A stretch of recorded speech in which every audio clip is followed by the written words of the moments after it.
Realizada na tarde desta quinta-feira no Fórum de Rio Paranaíba, a audiência do processo de reintegração de posse movida pela Copadap contra as famílias que ocuparam a área, localizada aos fundos da cooperativa. Antes da audiência, ainda pela manhã, o juiz Pedro Cândido Fiuza Neto, da Vara Agrária de Belo Horizonte, esteve no local da ocupação e conversou com os integrantes do movimento. Esses trabalhadores, eles trabalham aqui e são mandados embora. Mandados embora doentes, quando não serve mais para eles, eles descartam, jogam como se fosse um copo descartável no cesto. Tem pessoas aqui... Às 14h foi realizada audiência no Fórum da Comarca de Rio Paranaíba, já que a área ocupada pertence ao município vizinho.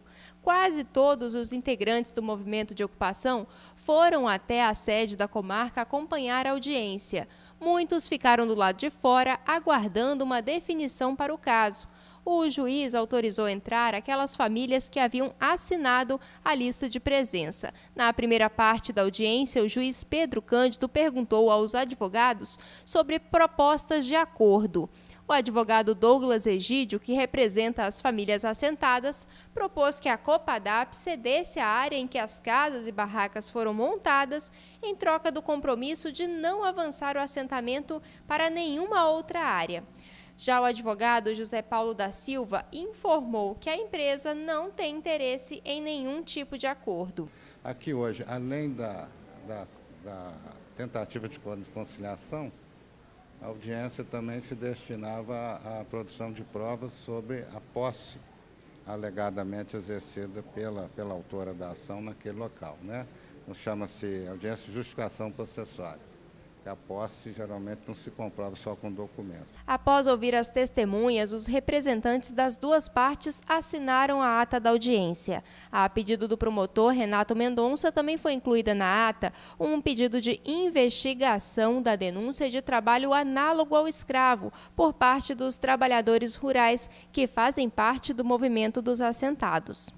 Nós estamos aqui zelando muito mais pelos direitos fundamentais dessas pessoas que podem estar sendo violados do que com relação ao direito meramente patrimonial da empresa autora, né, no caso dos proprietários. Então, a nossa preocupação é justamente fiscalizar e velar por isso.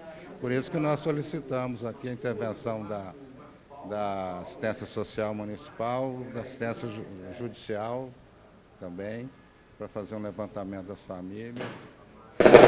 Foi falado lá em alguns casos de levantar a suspeita, em algum caso de trabalho escravo, né?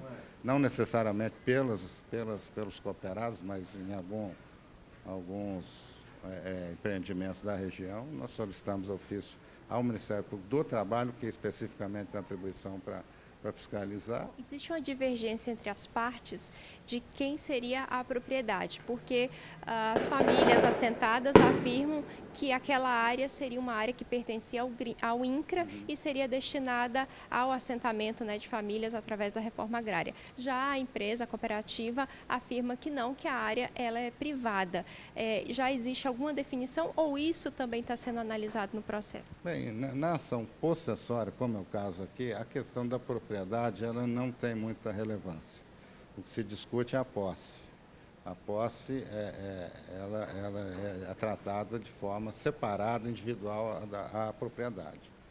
Então, num primeiro momento, não há uma grande importância em saber quem é o proprietário. O que importa é saber se quem estava na posse, se a pessoa que estava na posse perdeu essa posse para outra, né?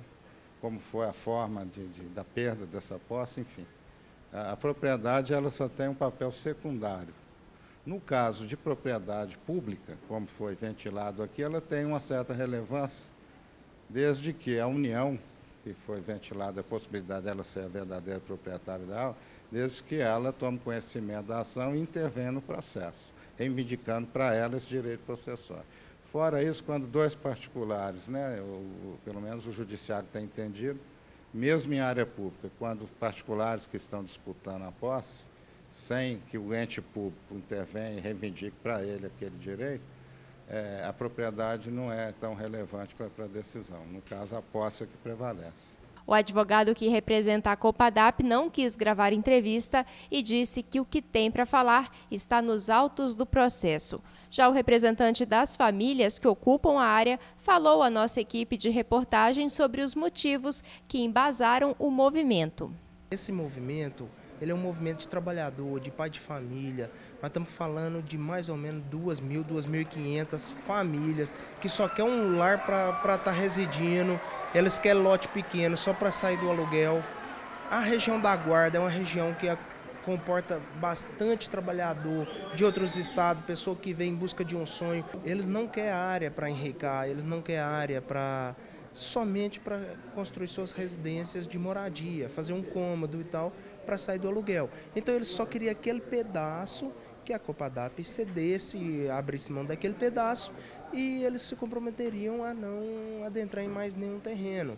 O juiz Pedro Cândido Fiuza Neto, da Vara Agrária de Belo Horizonte, responsável por esse processo, não quis gravar entrevista com a nossa equipe, mas disse que a decisão liminar deve sair em cerca de 5 a 10 dias.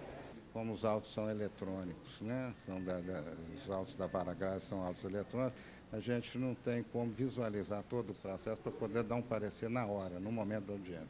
Então, como já é praxe, o juiz abre vista do processo, nós vamos manifestar num prazo de 5 dias e depois retorna o processo ao juiz para decisão sobre o pedido de reintegração liminar. O processo continua.